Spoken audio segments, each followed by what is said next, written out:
नमस्कार. हेल्दीफाय with doctor नियती ह्या YouTube चॅनलवर तुमचं स्वागत आहे. डायबिटीसवरती मी अगोदर पण व्हिडिओ केलेले आहेत, पण हेल्दीफाय विथ डॉक्टर नियती या चॅनलवर एका जुन्या पेशंटनी मला विचारलं आहे की मॅडम, हल्ली डायबिटीस पुष्कळ वाढत चाललेलं आहे आणि आपण जे जेवण इतके वर्ष जेवतोय, आपले पूर्वज पण जेवत होते तेच आपण आज पण जेवतोय, मग ते आपल्याला का पचत नाही आहे आणि आपल्याला का डायबिटीस होतोय. तर डायबिटीसच्या माझ्या व्हिडिओची लिंक मी ह्या व्हिडिओमध्ये दिलेलीच आहे, तो पण व्हिडिओ बघा. त्याच्यामध्ये आयुर्वेद डायबिटीसबद्दल काय सांगतो ते मी लिहिलेलंच आहे. पण काय होतं, जेव्हा आपण जास्त कार्बोहायड्रेटयुक्त आहार घेतो, कारण बघा, कार्बोहायड्रेटयुक्त आहार म्हणजे आपण कोणालाही विचारलं की तुम्ही काय जेवता, ते म्हणतात 2 पोळ्या आणि एवढा भात खातो हो, किंवा 1 भाकरी आणि एवढा भात खाते मी. पण भाजी आमटी किती खाता हे कोणी कोणाला कधी सांगत नाही. खरं म्हणजे भाजी आमटी हेच आपला आहार आहे. आणि आपण आपले पूर्वज काय खात होते हे बघतो. आपण आपले पूर्वज किती ॲक्टिव्ह होते हे बघत नाही. त्यावेळी गाडी घोडे नव्हते, अनेक गोष्टी चालत जाऊन केल्या जायच्या, घरं मोठी होती, घरामध्ये सुद्धा इकडे तिकडे सारखं चालणं, ॲक्टिव्हिटी होत होती. त्यामुळे आपले जे पूर्वज होते आपल्यापेक्षा जास्त ॲक्टिव्ह होते, म्हणून पण त्यांना डायबिटीस नव्हता. म्हणून आज आपल्याला आपल्या डाएटमध्ये थोडासा बदल करण्याची गरज आहे. आपण धान्य कमी करायला पाहिजे, भाज्या पुष्कळ खायला पाहिजे, त्याच्याबरोबर डाळी पुष्कळ खायला पाहिजेत आणि सॅलडच्या गोष्टीसुद्धा पुष्कळ खायला पाहिजे. त्याच्याबरोबरच हिरव्या पालेभाज्या यासुद्धा आपल्या आहारात असायला पाहिजे, फायबर पुष्कळ असायला पाहिजे.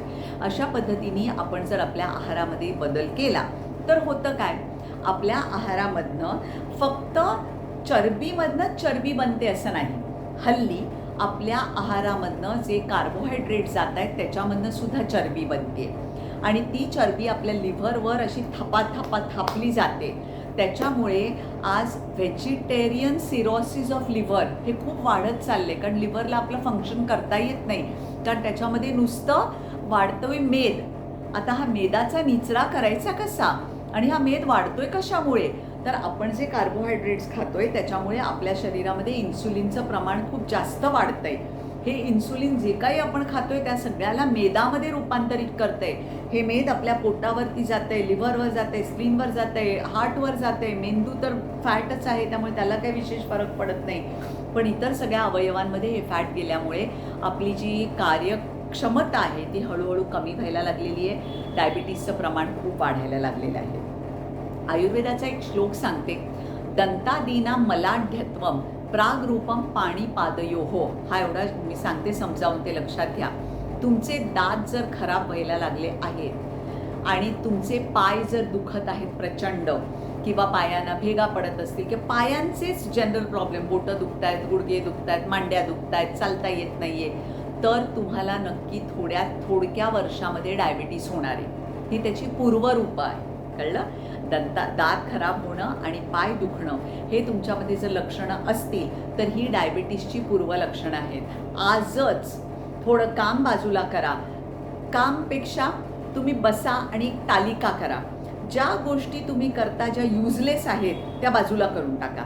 तिथे व्यायाम करा आणि व्यायामाला वेळ काढा. व्यायाम केला तरच वाचाल आणि हायपर इन्सुलिनियामधनं बाहेर याल.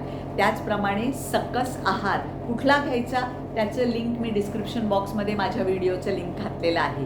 म्हणून आज जो डायबिटीस होतोय तो कसा डेंजरस आहे ह्याच्याबद्दलचा मी व्हिडिओ केलेला आहे, त्याची पण लिंक मी घातलेली आहे.